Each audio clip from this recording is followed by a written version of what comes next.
Captain Ryan Mitchell had protected presidents, defended diplomats, and once stopped an assassination attempt on a Federation senator with nothing but his sidearm and sheer determination. But none of that prepared him for the day he was assigned to guard the most important and most infuriating pair of Veltharian royals in the known galaxy.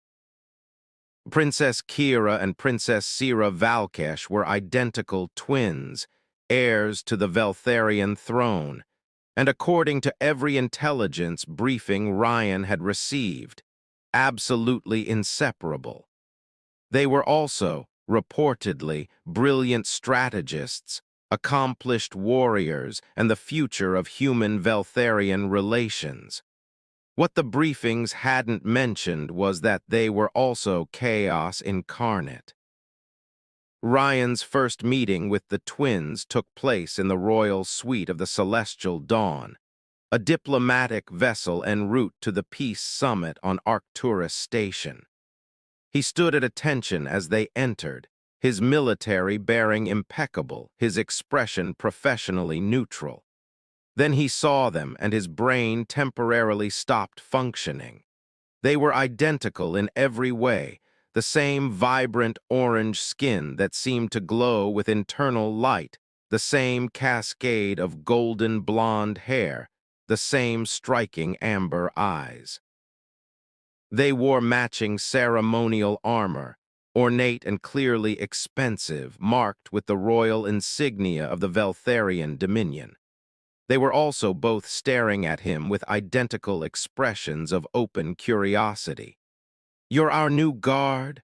one of them asked, Kira, according to the slight difference in her voice modulation that Ryan's translator picked up. "Yes, Your Highness. Captain Ryan Mitchell, assigned by the Federation's Security Council to ensure your safety during the summit." "He's human," the other twin, Sira, observed, circling him like a predator assessing prey. "I've never had a human bodyguard before." "Neither have I," Kira said, mirroring her sister's movement from the opposite direction. "They're supposed to be quite formidable, persistent hunters, excellent stamina." Ryan kept his eyes forward, refusing to be baited. "I can assure you, Your Highnesses, that I am more than capable of ensuring your protection." "Oh, we don't doubt your capabilities, Captain." Sira stopped in front of him, tilting her head. "We're just wondering if you can keep up with us." It was a challenge, clearly. Ryan had dealt with enough dignitaries to recognize the test when he saw one.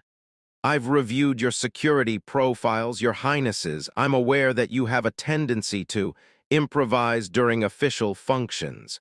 "Improvise," Kira repeated, laughing.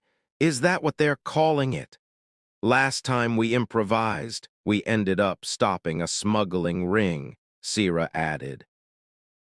"The time before that, we uncovered a spy network and caused 3 separate diplomatic incidents," Ryan said dryly, "according to my briefing materials." The twins exchanged glances, something wordless passing between them. Then they both smiled, identical, mischievous smiles that made Ryan's instincts scream danger. "We like him," they said in perfect unison. The next 3 days proved that Ryan's instincts had been absolutely correct. The twins were brilliant, brave, and completely unwilling to follow any security protocol that interfered with their unofficial mission to personally investigate every potential threat to the Peace Summit. Ryan found himself chasing them through maintenance corridors, talking them out of confronting suspicious delegates without backup, and once, memorably, physically carrying Princess Sira out of a restricted area she'd broken into because she'd had a hunch about security vulnerabilities. "You know," Ryan said on the 3rd night, after stopping them from investigating what turned out to be a legitimate but classified Federation intelligence operation, Most royals I've guarded were content to stay in their suites and let security handle the threats. Most royals you've guarded were probably boring, Kira said, sprawled across the couch in their suite with unroyal casualness. And useless, Sira added from where she was examining a data pad. We're not ornamental, Captain Mitchell.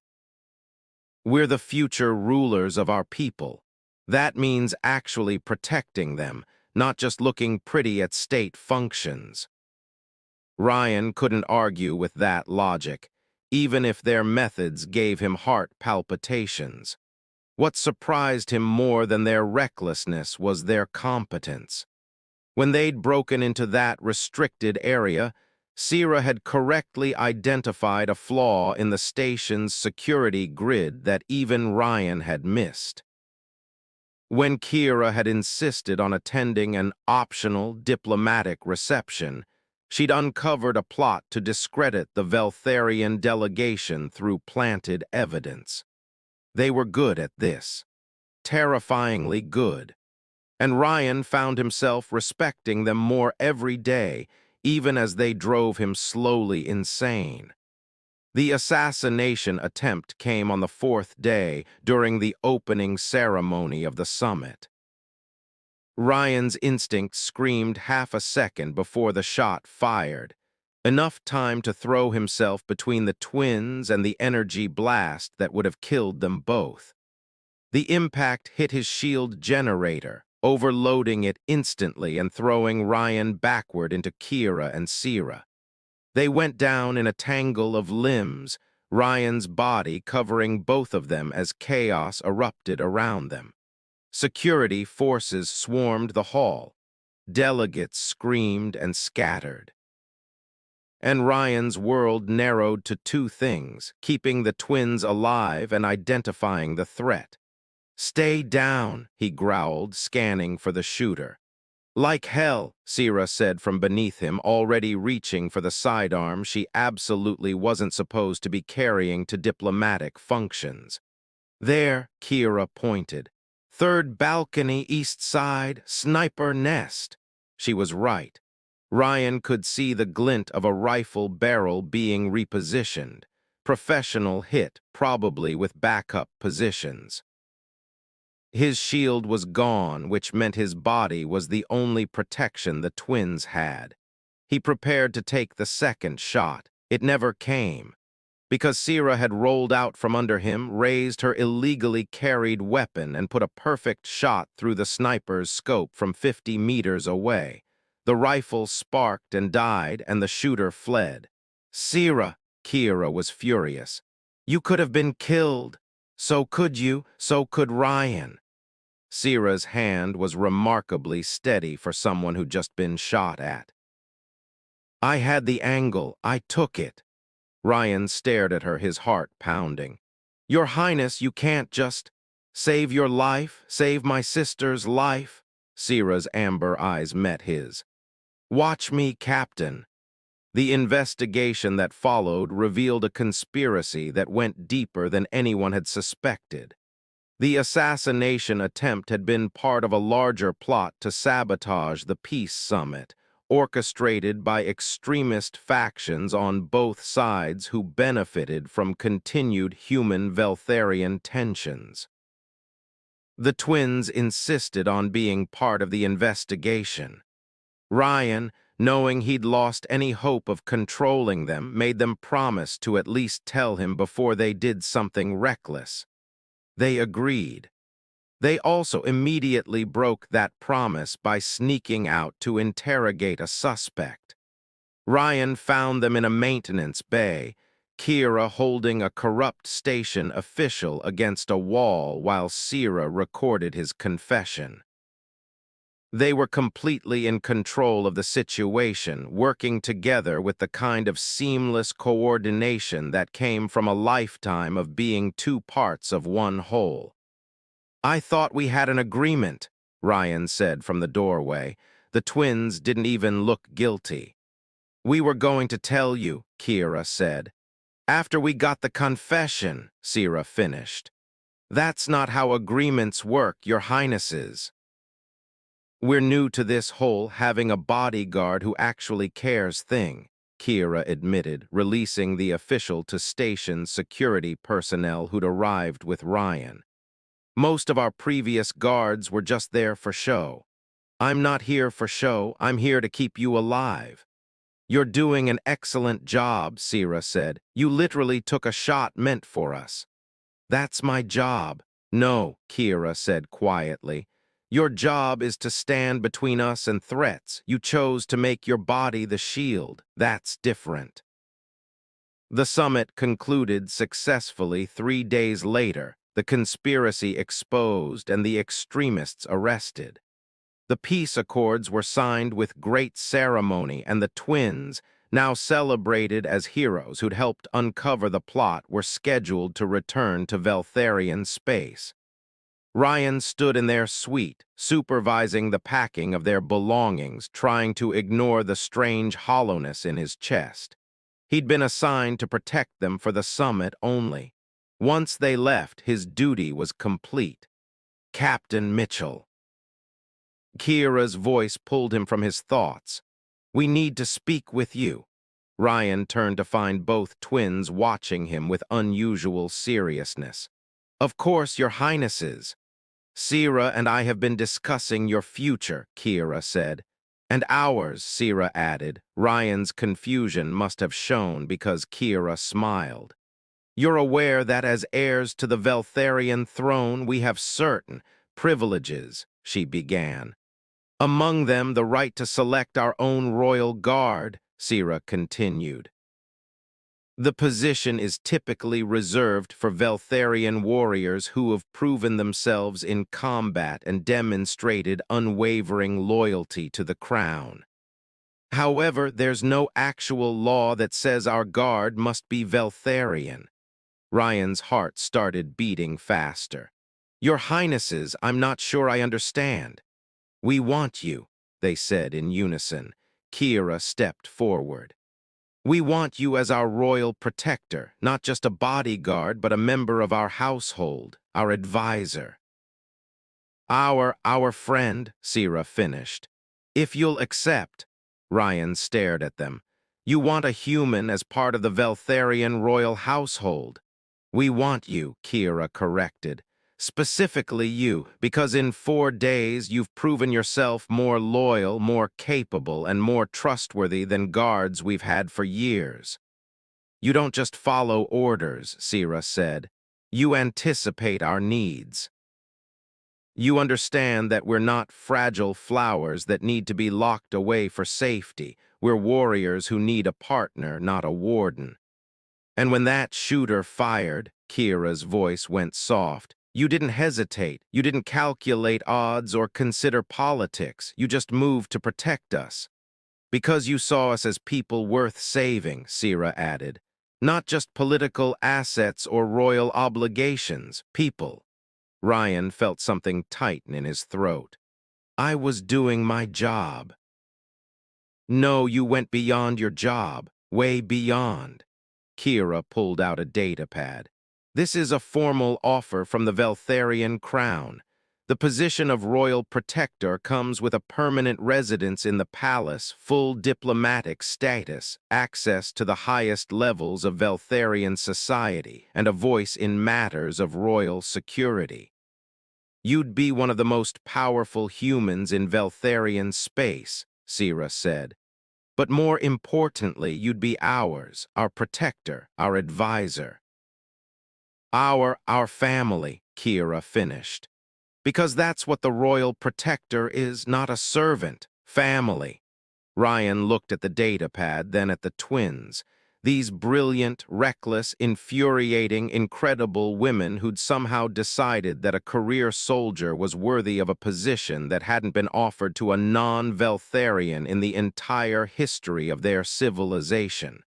This is unprecedented, he said quietly. So are we, the twins said together. Your government won't like it. Neither will traditionalists in your court. We know, Kira said, But our father, the king, has already approved it. He trusts our judgment. And if you're worried about fitting in, Sira added with a mischievous smile, don't be. We've been making people uncomfortable our entire lives. You'll fit right in. Ryan thought about his life in Federation security. The assignments that blurred together, the constant rotation of principals who saw him as a tool rather than a person, the loneliness of a career built on professional distance. Then he thought about the past 4 days, about chasing the twins through corridors and arguing with them about reasonable security measures, about the way they worked together, finishing each other's sentences and moving as one unit, about how they'd included him in their investigation not because they had to, but because they wanted to.